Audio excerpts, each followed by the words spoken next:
Chandra, if you don't know me, most of you do. So it's nice to be here. We're on our 6th and final week of a series we've been doing looking at the true individual. So if you haven't been here for the other talks, you can go back on the Cambridge Buddhist Centre YouTube channel and watch the other talks, listen to the other talks. But it's been a really interesting exploration, actually. Yeah, this idea of a true individual. It's a way of sort of thinking about, talking about what it is to practice deeply. You know, we can sort of use terms like enlightenment or, you know, jargony terms like stream entrant. But what do they really mean? So this idea of talking about a true individual is just another way of exploring what it might mean to practice really deeply and who we can become, or what would that look like? What would be the characteristics of this, of the person who practices really deeply? Yeah, so yeah, and when we can hold deeply to, or we engage with Buddhist practice and Buddhist ideas, we can then hold deeply to our values. We can be, you got it right there, we can be steady within ourselves. True to ourselves in whatever circumstances we're in. Wow, well, that sounds good, actually. I'd really like to be able to do that, to be more true and be more connected to my true values and be able to really, really live from that in whatever sort of circumstances I'm in. It also means freeing ourselves from our sense of our limited sense of self. You know, yeah, we can sort of have a sense of the sort of ourselves in a particular kind of shape with our particular qualities and characteristics and skills and ways of being in the world. Actually, we make ourselves a bit smaller than we really are. Actually, we've got a lot more potential, a lot more creativity and aliveness, and a lot more to offer the world and offer ourselves than we really know. So actually, being, you know, more of an individual, we can free up energy and we can be different to who we think we are. And at that, and in that way as well, we can relate to others differently as well. So being a true individual is about knowing ourselves more, being able to live from our values and being a bit bigger. But it's also about how we relate to the world, because the Buddhist path isn't just about a self-development, me, and I'm going to be a better person. It's about how we relate to each other and how we relate to the world. Absolutely fundamental. So I'm the last talk in this series, and my talk is on individuals together. So the spiritual community. So when I was drawing my little mind map, I had individuals together in the center, and I put at the top, you know, the true individual, and then right at the other corner, I put spiritual community and Sangha. I thought, oh yeah, it sounds a bit like opposites, doesn't it? The true individual and the community. It can sound like these two things are opposites or polarities. So how can we sort of bring those together, or how do those relate? That's the challenge of my talk. So we're just going to recap just a little bit on the talks that we've had, on the 6 talks we've had. This idea of the true individual, and the talks have been like a pathway. Actually, I've really enjoyed the unfolding of them and the development of them. So the first talk was on the challenge of consciousness, which was great. The challenge of consciousness, the idea, radical, that we can develop greater awareness. It's up to us. Like again, sort of, we can have our small minds, but actually, there's so much more than that we can become. We can be in relation to ourselves, to the world, to nature, and even reality in a really different way. But we do that by developing awareness and by opening up to the path of awareness and the path of growth and development. And Kula Priya gave that talk, and he talked about the cycle of life and the individual as part of the universe, part of the ebb and flow. And I really liked that. It was very human, actually. It was very much a sense of being human in the world. And this sense of, well, here we are. We've, you know, even in our sort of current sort of cultural conditions, we've got this far. What would we like to do next? Maybe the next sort of evolutionary step isn't about how we sort of adapt to our environments. Maybe it's about a shift in consciousness, more awareness of our interconnectedness, more awareness of our place in nature and in the environment. And maybe there's a shift there that happens where we recognize something about our humanness and our relationship to the world. So that was the first talk on the challenge of consciousness. And then Samudra Ghosha continued on with the idea that the Dharma is a personal invitation. So that's the next part. We've got the idea that we can develop and change our consciousness and change us as not just individual human beings, but perhaps sort of in a bigger sense as sort of evolving human beings. And then the Dharma offers us a personal invitation. Do we want to take that up? Are you interested? To go beyond where I think I am and take up the challenge of a Dharma life? Are we ready to try out Buddhism, try out Buddhist practice, to be a lotus flower and sort of really truly open to the world? So he talked about look for what gives us inspiration and what brings us alive. That's what we should look for in our Dharma practice. What's going to make me come alive in studying Buddhism, in practicing ethics and meditation? Where's the spark? What's gonna draw me on the path? Because it has to be real, doesn't it? Our Dharma practice has to come from real inspiration. Otherwise, it's sort of it's just observances, or we're a nice group of nice people together, or it becomes sort of a bit rule bound. Am I doing the right thing? So it has to come sort of from personal inspiration, and that will draw us on. And actually, sometimes it can't always be like that. You know, inspiration dries up a bit, or what was inspiring isn't really hitting the spot anymore. But if you've had moments of inspiration and you've really been able to follow them and live them out, then that can provide confidence for when those moments, those periods of inspiration aren't really sort of flowering. So anyhow, personal invitation. And then Yashodhaka talked about becoming ourselves. And I really liked, he talked about becoming more ourselves. You know, there's times when you sort of really just feel like yourself. And then those other times when you feel even more like yourself. So that sort of dropping down, I really enjoyed that. So becoming ourselves. And then the fourth talk was from Artist City on the individual and the group. So we've sort of been through a pathway, we've got some sense of ourselves. How do we relate to others? And he was really trying to draw out a sense of appreciation in other people, and aesthetic beauty in other people. So relating to people on that basis, rather than sort of utility and what we can get from other people. Sort of, so not so transactional. The joy of friendship, really, the joy of just another person. And then last week, we talked about the essence of creativity. Sadharaja talked about that. What does it mean to live life in a creative way, which is not about taking up craft, you might want to, but living in the moment.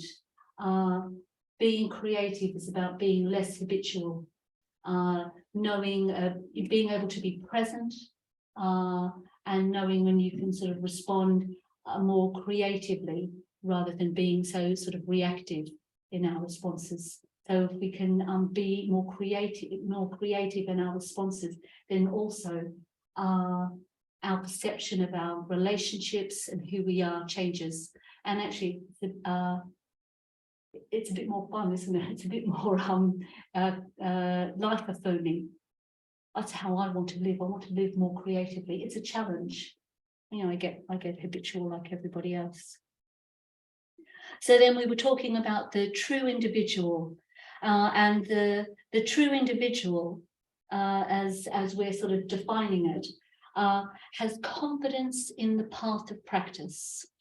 So I was talking to a friend this week, and we were talking about the many years of shoveling shit that you have to do at the beginning and sort of all through your spiritual life. So it's all about the hard work at the beginning, and we have to do it. It has to be done.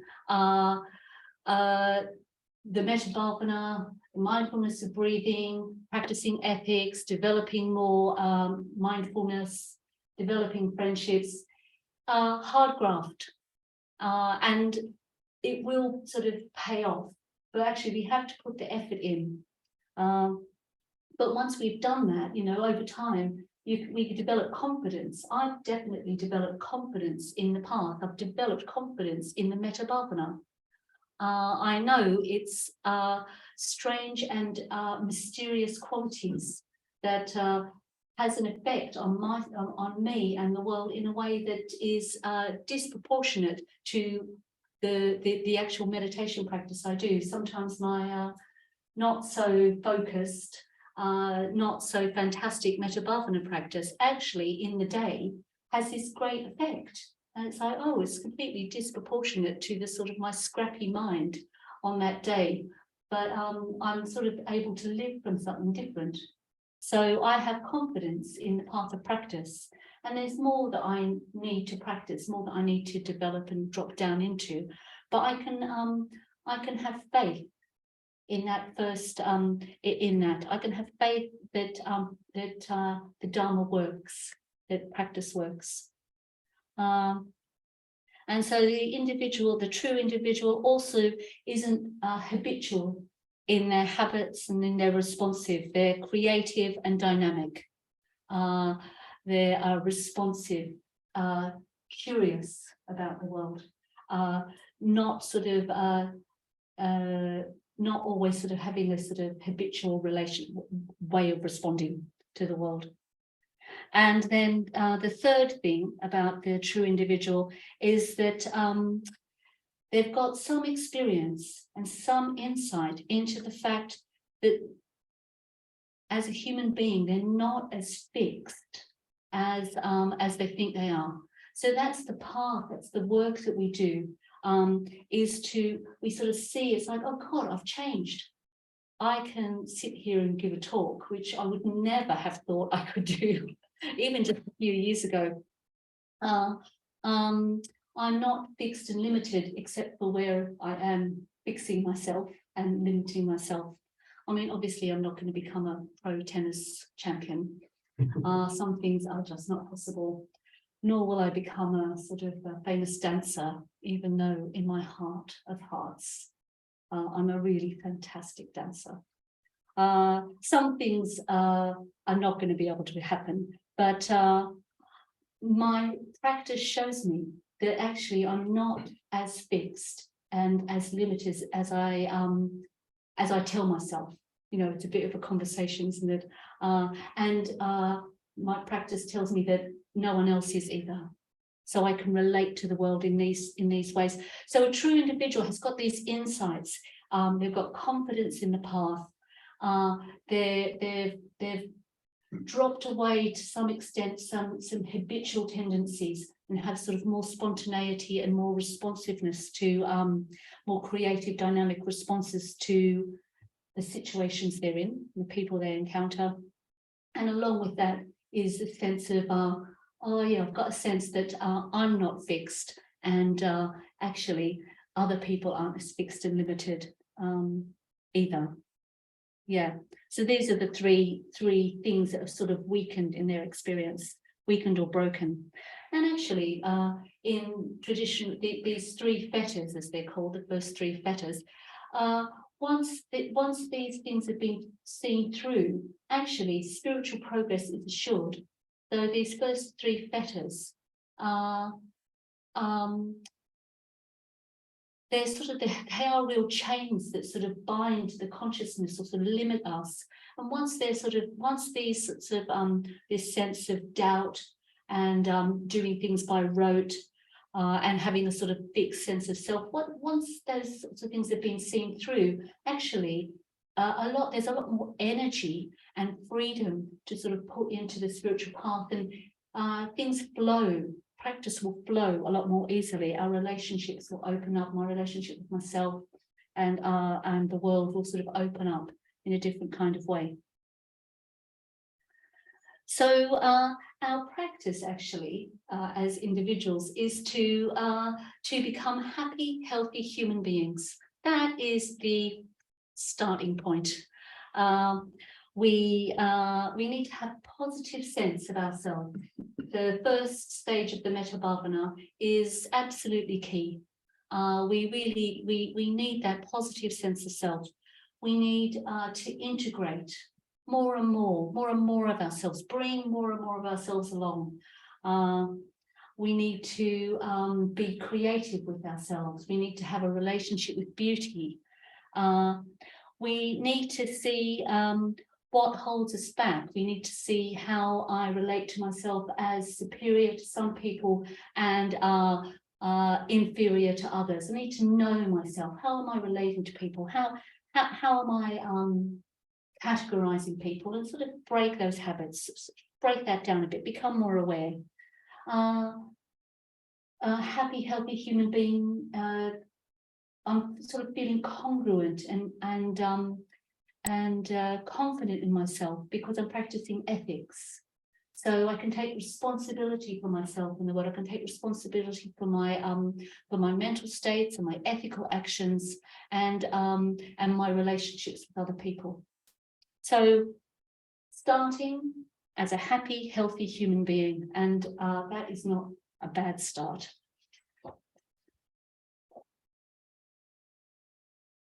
And then part two is to, I've got down here, this is the work to sort of become more of the individual in the positive sense, is with the sort of with having traveled that path a bit, we sort of free ourselves a bit from gross self-obsession with just a tiny touch with me at the center of the universe. I mean, I am at the center of the universe, but then again, so are you and you and you and you. We are at the center of our universes. But, I can be a bit more empathetic. I can loosen that idea and have a bit less gross self-obsession. The true individual lives a bit by their own light, their own inspiration. I really like that. We're all a bit quirky, really, aren't we? We've all got things that really interest us and sort of draw us on. So we've all got our own light, and we can sort of be in touch with that, and sort of fuel our inspiration. Live our lives guided by our highest values.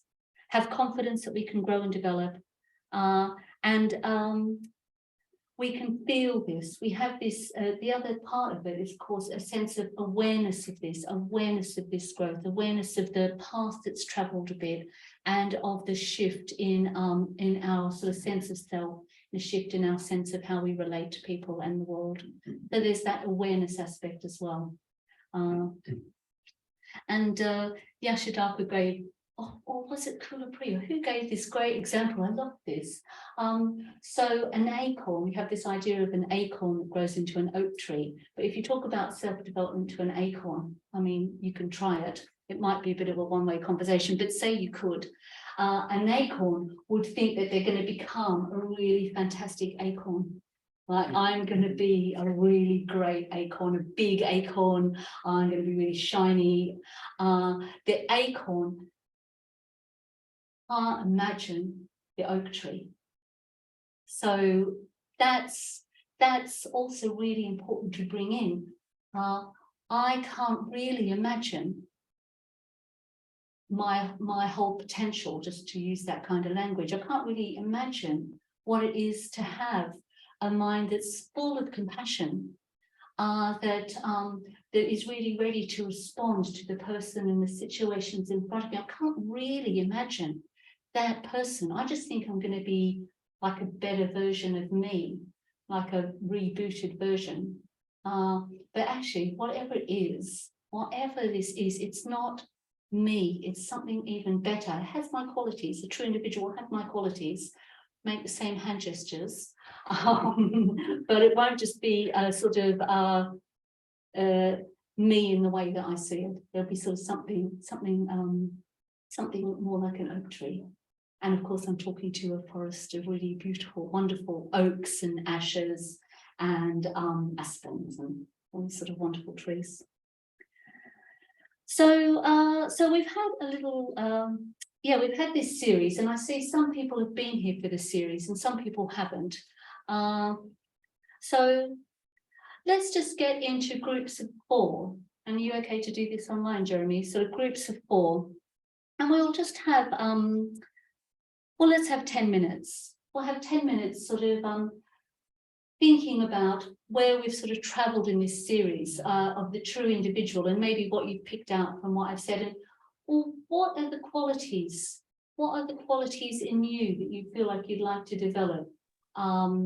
Sort of perhaps there's something about more creativity, or perhaps you realise, oh, actually I'd like a bit more mindfulness, or something, something else. I'd like to have more friendships, whatever it is. What is it in you that would help you, that you sort of know, actually, a bit of my challenge in becoming a true individual is?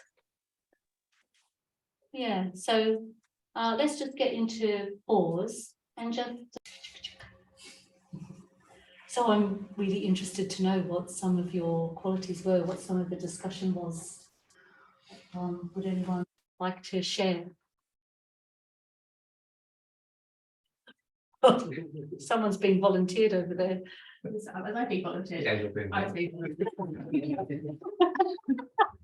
I was sharing about how I have been, I'm trying to work on the moment a little bit more about finding more time for myself, trying to sort of, I've got rather caught up in recent years with young family and busy job, and have quite a demanding job that involves me kind of giving quite a lot of my time to other people and listening to other people's problems and things. And I feel like I've kind of lost sight of myself rather in all of this. So I'm trying to kind of find a way of breaking out of those kind of habitual cycles, just the day-to-day kind of grind of things, and come back a bit to who I was and who I am. And that's right, who you can be in these new circumstances. I mean, that's a real challenge, isn't it? Yeah, do you feel like you've got maybe a bit of a strategy in there for how you could do it? Yeah, I think I'm getting better at sort of carving out time and setting some boundaries. Oh, well, fantastic. Yeah, great. Long may it continue. I'm trying to come back to a bit of central development as part of it. So. Oh, great. Okay, well, we'll look forward to seeing you. Anybody else want to share something, even if they haven't been volunteered? I loved your talk, and it was really clear exactly what was the thing I needed to work on most as a result of hearing your talk. Just sort of came up, oh, that's exactly it. And it's I judge way too much, and I've been working on it a lot. Yeah. But it's like this ingrained habit which affects my entire waking day. But I'm getting better at it. But I catch myself a lot. With most ridiculous judgments. Hit the brain so quickly. But yeah, working on it, and it was great to sort of see that that's the most important thing I need to focus on. That's right. And not try to take everything else. And awareness itself has its effect, doesn't it? Like on one level, we have to, do the spade work to make the changes. On another level, actually bringing awareness is half the work done. So great, you've got awareness. Yeah. So I just thought I'd go on. I won't get too many other examples and just talk about the individuals together. It's pretty tricky, to be honest. I wrote out one version of this talk. It was like, oh my God, take me there now. It's so great. And I thought, oh, actually, I better make it reflect the reality of, the challenges of being in a spiritual community, being in a community together. So, what does it mean when we come together as a community of people who want to practice the Buddha's Dharma and grow and develop and get to know each other, get to know ourselves? And I was trying to sort of think of examples of this in the world, and I thought of, I really love this musician, Jacob Collier. I don't know if anyone knows him. He's so fantastic. Yes, and he's just joyful. He's a joyful guy. He's got a lot of wisdom. He's so young. He's got a lot of wisdom. But so he's a musician, and he's really into harmonies. And at the end of his concerts, he'll get people singing. He'll get the whole audience singing, and he sort of conducts them to go up and down, and everybody gets into it. Everybody gets into it, and people are waiting for that moment, or when he starts to conduct the audience and get everybody singing. And I just thought, it's really beautiful, isn't it, when you're part of something that's bigger, and it's got, you can hear it, and you can hear the harmonies, and you're doing something a bit outside what you're normally controlling, and he's giving you sort of the notes to go to or sing. So I really love him. So, an orchestra or choir, you're sort of giving something up, aren't you, to make beautiful music. If you're singing too loud in a choir, everyone's going to know, and it's going to be really discordant, especially if it was me who was singing. But as an orchestra or as a choir, you have to sort of work together to produce something beautiful. And then I was also thinking of Suzanne Simard's work on trees and the forest network. So we see a forest, we see the individual trees, and they look like individual trees. But her research she was one of the main researchers to sort of show that actually trees are in really, really deep communication through the fungal networks underneath the in the earth. And trees can take in oxygen and share it round and share out the nutrients, and they give out sort of signals if there's danger or if there's fire or logging or whatever. And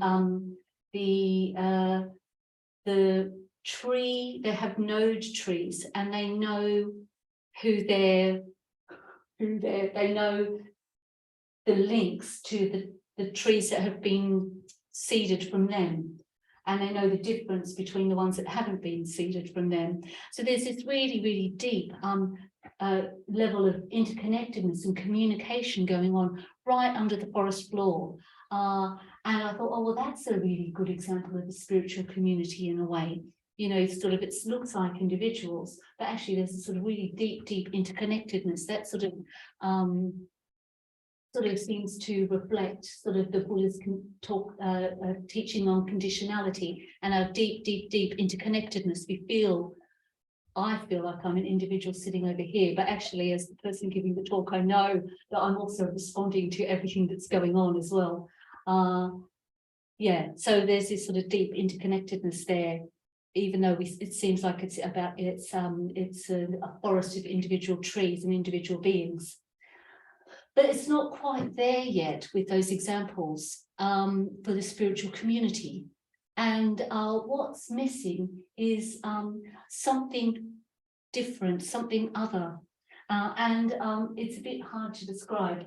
I think it really has to be lived rather than theorized about. We have to sort of live out this quality of being together and being a community to really know what this sort of character is. And The other example I was thinking of was a funeral I went to about 2 weeks ago for my dear and lovely friend Vajrashuri, who was a beautiful friend of mine. She was older than me. She started the Sydney Buddhist Centre, and I had the joy of living with her in community. She was so fab. She was so fab. And she worked in New Zealand, she worked in Australia, and she was teaching here in retreat centres, and then she taught in India in her 70s for about 10 years. So the funeral was in Australia, but the Zoom component was around the world. And they did this lovely funeral. And then at the end, all of us online, we were just there. And the coffin had left the shrine room, and all the people had left the shrine room, and the people online were just there looking at each other. No one said anything. Sometimes at the end of Zoom calls, you get a lot of waving and things, or people wanting to chat. Everyone was just there. We were all looking at each other, and you know, I knew a lot of people, and I knew some people's names, but I didn't know who they were. And the quality was a quality, a really deep quality of appreciation and gratitude and love. That was the quality. And nobody wanted to leave. Everyone just wanted to be on this Zoom, just being in this space of gratitude and appreciation and love.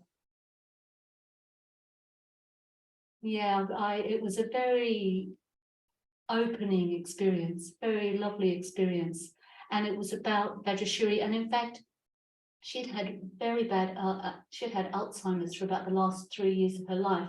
So she actually wasn't with us, sort of in her mind at all. But the quality of who she was I experienced that quality. I experienced the quality of who she was. And I think other people did as well. Her practice was still there. Her qualities were still there.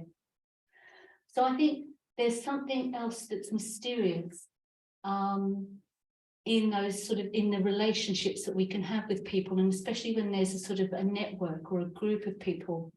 And Vajrashuri taught me so much about community, actually. So she started the Sydney Buddhist Centre, you know, just her and one other person. But she also started communities, and I lived in community with her.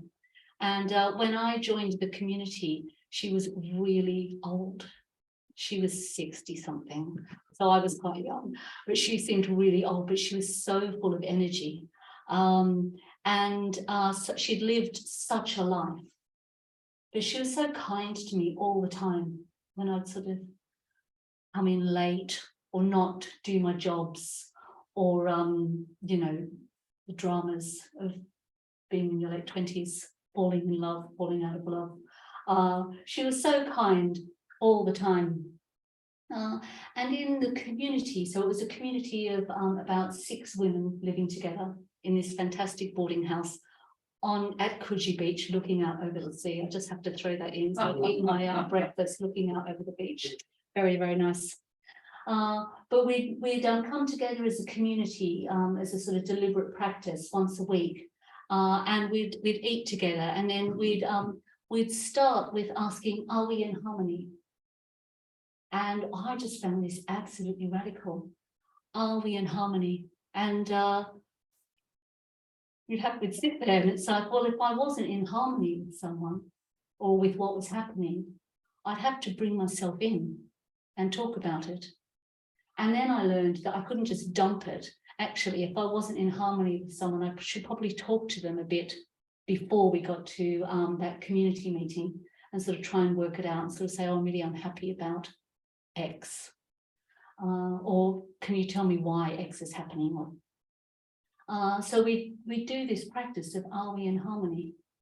And my experience was that we became in deeper and deeper harmony by highlighting that quality. And so we were more and more in harmony. That question became a question of or became a sort of a sense of, yes, we're in harmony, and really, really appreciating that.